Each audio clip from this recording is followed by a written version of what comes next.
kuyathethwa izinto ngomuntu oyinkokheli. And ke kuba ngaba wena unomamela yonke into ethethwayo ngawe ungaphuma emgcini. Kufuneka uvale indlebe. Ungayimameli ile nto kuthiwa kule nkonzo amapostolo sicela indlebe zomoya. Iproblem yethu abantu baba nendlebe zenyama emoyeni. Into funeka silungele thu efuna ugqitha kuyo asazani thina tu. Asingafuna ukwazana ngoba senyameni. Asihlanganisanga inyama sihlanganiswa ngumoya. Andinokoli mna nabantwana bambomo izinto zenyama because ndingumzali wabo womoya. Into endidibanisa nabo ngumoya qha, nothing else. Mabangandazi ba enyameni ndinjani.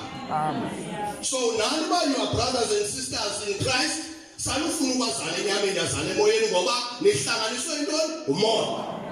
Once umuntu aqalise kule nkonzo ufuna uthetha ulwimi, ithi deploye iLucifer forces ngaphakathi enqameni ukuthi sizodiliza nekingdom. So xa uthandaza usamkela abantu bephakamisa isandla besinikela, xa uyinkokheli right yomoya uvuyi. Awuvuyiswa kukhula kwebandla because xa likhula kukhula inyanga.